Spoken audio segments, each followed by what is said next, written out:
పాత్రికా మిత్రులందరికీ నా నమస్కారాలు తెలియజేసుకుంటున్నాను. మరి ఇటీవల కూటమి నాయకులని చెప్పుకుంటున్న గతంలో వైఎస్ఆర్ పార్టీలో వీఆర్ఎస్ తీసుకుని ఎన్నికల ముందే మరి కూటమి పార్టీలో ఉద్యోగం చేయడానికి వెళ్ళిన మా సోదరులందరికీ కూడా ఒక విజ్ఞప్తి. ఒక పార్టీకి ప్రతి పార్టీకి కూడా సిద్ధాంతాలు ఉంటాయి. నీతి నిజాయితీతో నిబద్ధతతో పనిచేసి కార్యకర్తలు ప్రతి పార్టీలో కూడా ఉంటారు. మరి మీకులాగా తాత్కాలికంగా ఒక పార్టీ లేకుండా రోజుకో రంగు వేసుకుని ఒక ఎలక్షన్కి ఒక జెండా మార్చి మీరు ఇక్కడ మాటలు మాట్లాడుతున్నారు. ఇదేదో శ్రీదేవి డ్రామా కంపెనీలో ఉంది. మరి గతంలో ఈ నిన్న ప్రెస్ మీట్లో మాట్లాడిన పెద్ద మనుషులు అందరూ కూడా వైఎస్ఆర్ పార్టీలో ఉండి మరి ఆనాటి ఇన్ఛార్జ్ అయిన రెడ్డి సుబ్రహ్మణ్యం గారిని ఏ విధమైన పరిశు పదజాలతో మా సమక్షంలో కూర్చుని అలాగే మీడియా మిత్రుల ముందే ఎన్ని రకాలుగా ఎన్నిసార్లు మాట్లాడారు. అలాగే మరి తెలుగుదేశం పార్టీ జాతీయ అధ్యక్షుడైన నారా చంద్రబాబు నాయుడు గారిని ఎన్ని మాటలు అన్నారో మరి ఒకసారి మీ అందరికీ వీడియోలు చూపించమంటే మేము కూడా చూపిస్తాం. మీ యొక్క చిత్తశుద్ధి ఏంటనేది ఈ నియోజకవర్గంలో అందరికీ తెలుసు.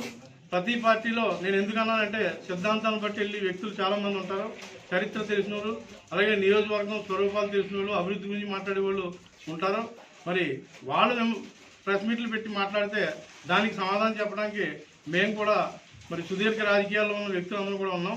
మరి కాబట్టి వ్యక్తిగత అంశాలపై కాకుండా మరి సద్విమర్శతో మీరు వెళ్తే మరి ప్రతిసారి కూడా మేము మీ సవాళ్ళను స్వీకరించి ఆనందంగా మీకు మా యొక్క అభిప్రాయం కూడా మేము తెలియజేస్తాం.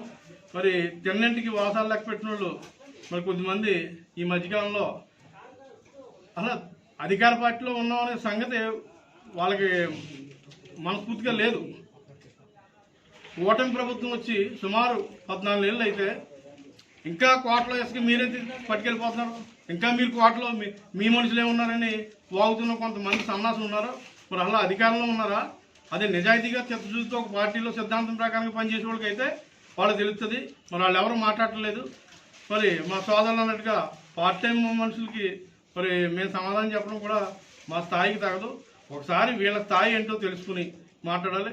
మరి కనీసం మరి ఎమ్మెల్సీ కింద పోటీ చేస్తే, వార్డు మెంబర్ కింద పోటీ చేస్తే, మరి కౌన్సిలర్ కింద పోటీ చేస్తే మరి ఎన్నెన్ని ఓట్లు వచ్చాయనేది ఆ వార్డుల్లో, ఆ పంచాయతీల్లో, ఆ నియోజకవర్గాల్లో అందరికీ తెలుసు. మీరు ఇకసారి మరి మీరు ప్రెస్ మీట్ పెట్టదలుచుకుంటే కనుక ఒక్కటి మాత్రం గుర్తెట్టుకోవాలి. పిల్లి సుభాష్ చంద్రబోస్ గారి కుటుంబం గురించి విమర్శలు చేస్తున్నారు. ప్రతి ఒక్కరికి కూడా మరి విమర్శ చేసిన వాళ్ళందరికీ కూడా నేను చెప్తున్నాను, అందులో 100% మంది మరి అందరూ రామచంద్రపురం నియోజకవర్గంలోనే ఇక్కడే ఉండి మనం పెరిగిన వాళ్ళు, ఇక్కడే మనం అందరం కూడా తనువు చాలించవలసిన వాళ్ళు. కాబట్టి సామాజికంగా సొసైటీలో మరి జనం ఏమనుకుంటున్నారనేది కూడా ఒకసారి గమనించాలి. మరి ప్రజలు ఇటువంటి చర్యలను గమనిస్తున్నారు. ఇదేదో తాత్కాలికంగా ఏదో సినిమా అయిపోతే సినిమా తీసేసి మాటలు కాదు. ఒక వ్యక్తి మీద, ఒక కుటుంబం మీద మీరు మాట్లాడేటప్పుడు మీ అందరికీ కూడా రాజకీయ జన్మ అనేది, అలాగే ఈ నియోజకవర్గానికి సరిహద్దులు ఎక్కడి నుంచి అనేది తెలుసుకునే దాని విషయంలో కానీ మరి సామాజికంగా అలాగే ఒక రాజకీయంగా మీ అందరికీ కూడా బంగారు భవిష్యత్తుకి ఉదాహరణకి మీరే అనుభవిస్తున్నారు. వేరే నియోజకవర్గం నుంచి వచ్చిన మరి ఏ మనిషికైనా కానీ అలాగే ఇక్కడ ఆయనతో మరి ఆయన రాజకీయ స్కూల్లో పుట్టిన ప్రతి ఒక్కరు కూడా చాలామంది మరి ఉన్నారు. కానీ వాళ్ళు తెలుసుకుంటున్నారు.